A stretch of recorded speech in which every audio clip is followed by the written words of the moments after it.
Bonjour à toutes et tous. Donc, je suis Coralie Caban, en effet, directrice des Nuits de la Mayenne en Mayenne. Donc oui, grosse crainte en effet que l'arrêt de l'aide à la création au Pays de la Loire puisse s'étendre à d'autres régions et qu'on, l'une d'entre vous a parlé d'appel à projet et qu'on devienne uniquement sous ce mode d'intervention pour les artistes et donc que ça impacte la liberté de création des artistes. Voilà.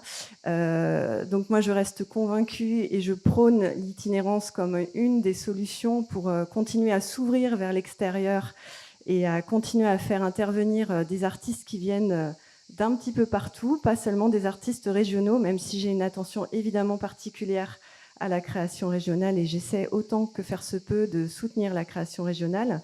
Mais je pense qu'il est impératif qu'on continue à faire circuler les artistes et à répondre d'autres façons, par tous les moyens. J'espère qu'on va découvrir au fur et à mesure des témoignages. Peut-être vous replacer un petit peu la Mayenne. La Mayenne, c'est un département de passage entre Paris et la Bretagne, donc c'est vrai qu'on s'y arrête peu. C'est un département méconnu, un petit département rural. Je pense qu'effectivement, aujourd'hui, on a beaucoup à s'interroger sur la ruralité et sur la pertinence. C'est un festival qui va s'ouvrir dans une semaine pour sa 51e édition. Voilà, donc on est vraiment sur du temps long, sur un événement qui se réitère, qui se renouvelle. Je vais essayer de vous en expliquer un petit peu les contours. C'est un pur produit de la décentralisation théâtrale, puisqu'il est né dans les années 70 à l'initiative de Jean Guichard, directeur à l'époque du Théâtre régional des Pays de la Loire, qui a beaucoup œuvré pour la décentralisation théâtrale en région, mais pas que, puisqu'il a créé la Comédie de Nantes, il a créé ce qui va devenir le Quai à Angers, la scène nationale, centre dramatique, pardon. Et donc voilà, ce festival, au départ, accueillait essentiellement les créations du Théâtre régional des Pays de la Loire, donc plutôt des gros formats théâtraux classiques dans des cours de château. Alors, il y avait déjà cette volonté d'aller sillonner le département et de faire valoir son patrimoine architectural principalement au départ. C'est un département qui compte énormément de châteaux et notamment qui est un des départements français les plus où il y a le nombre de châteaux habités le plus important. Voilà, donc c'est un patrimoine qui est vivant, qui est là, mais qui est un patrimoine historique. Puis voilà, il y a la professionnalisation du festival dans les années 90, avec le conseil départemental qui est toujours derrière le festival et qui accompagne depuis le départ le projet. La professionnalisation avec la structuration d'une équipe, d'abord une personne, puis une deuxième personne, moi en l'occurrence, dans les années 2000, et puis une diversification des formats accueillis, une ouverture à la création théâtrale, donc évidemment on va vers une diversité des esthétiques, tout en gardant cette ligne artistique qui était vraiment le théâtre de répertoire, vraiment dès le départ, mais voilà, dans ce qu'il a aussi d'apporter une relecture du monde d'aujourd'hui. Et puis, alors il y a un gros tournant qui est il y a 10 ans, la création de Mayenne Culture, qui est une agence culturelle départementale. Donc c'est une des seules agences qui reste en France, qui est le fruit de la fusion de 3 associations départementales. Alors ça reste sous la forme associative, là c'est une grande chance parce que ça nous laisse une liberté d'action. On parlait de la relation aux tutelles et c'est vrai que voilà, c'est quand même une liberté, une souplesse de fonctionnement déjà d'être sous la forme associative. Et ça a été un vrai choix politique, pour le coup, de rester sous cette forme associative. Donc, ce qui nous permet quand même d'avoir voilà, une grande liberté et de programmation et d'action sur le territoire. Donc, Mayenne Culture, c'est pas seulement les Nuits de la Mayenne, c'est un orchestre à géométrie variable qui intervient sur toute la saison auprès des saisons culturelles de territoire.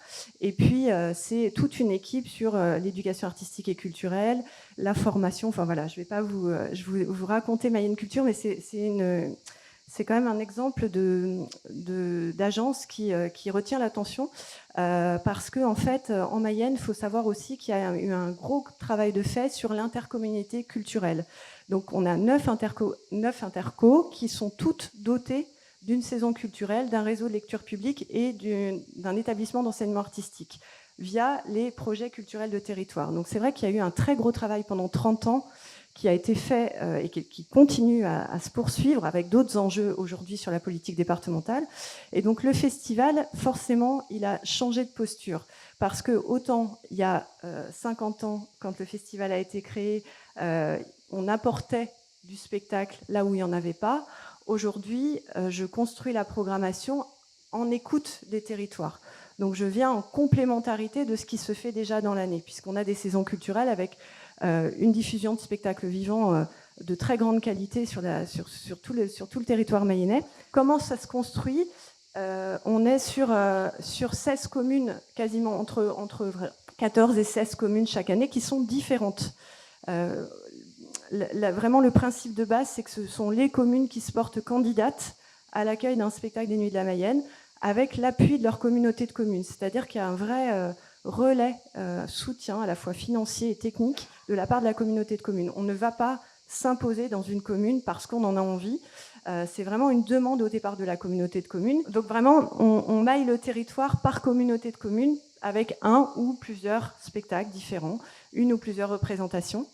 Donc ça dure 1 mois, ça commence dans une semaine, ça se termine le 8 août. C'est toujours en extérieur, alors avec des solutions de repli, parce qu'en Mayenne, c'est pas Avignon, hein, il fait pas toujours très beau. Donc on a toujours des solutions de repli. Et désormais, la programmation dont j'ai pris la direction il y a 10 ans à l'occasion de la création de Mayenne Culture, je la pense comme un dialogue avec le site investi. Et on a ouvert la notion de patrimoine au patrimoine naturel qui est exceptionnel en Mayenne. Enfin voilà, c'est un département qui est très très beau. On en parlait avec Pépita tout à l'heure, qui est très méconnu, mais qui est vraiment préservé sur le plan naturel notamment, puisqu'on a encore des très petits champs, des haies bocagères. Voilà. Je ne vais pas vous faire l'article, mais voilà, c'est un département très préservé sur le plan naturel. Donc moi, j'essaie d'impulser ça vraiment comme faisant partie intégralement de la valorisation du patrimoine, d'aller sur ces espaces naturels. Et donc ça incite aussi à aller chercher d'autres formats artistiques que forcément le théâtre de répertoire, et donc d'aller chercher plutôt vers des écritures contemporaines sur le cirque, la danse. Voilà, donc ça s'est ouvert progressivement, petit à petit. Je fais évoluer les choses tranquillement mais sûrement, et toujours avec la préoccupation première de créer du lien avec les gens qui vivent là, qui travaillent là, dans ces communes où parfois on a plus de spectateurs que d'habitants. Voilà, vous dire que je suis très attachée à la ruralité, à l'espace rural, et puis que je défends une culture vraiment de proximité, avec l'exigence quand même d'avoir une diversité dans la programmation. Ce qui me frustre, moi, c'est de ne pas avoir de lieu fixe où s'implanter. J'ai pas de chapiteau, justement, et de ne pas pouvoir créer du lien. En fait, c'est très éphémère tout ça. Et parfois, c'est même très souvent frustrant déjà d'avoir plusieurs compagnies qu'on voit très peu de temps finalement. Donc j'aimerais avoir des moyens de pouvoir accueillir sur du temps long des compagnies, voilà, et de pouvoir créer tout un autre lien avec les compagnies, mais on n'a pas de lieu fixe, on n'a pas de théâtre, voilà, on est vraiment dépendant des villages. Il y a juste quelques secondes d'image pour vous représenter le festival.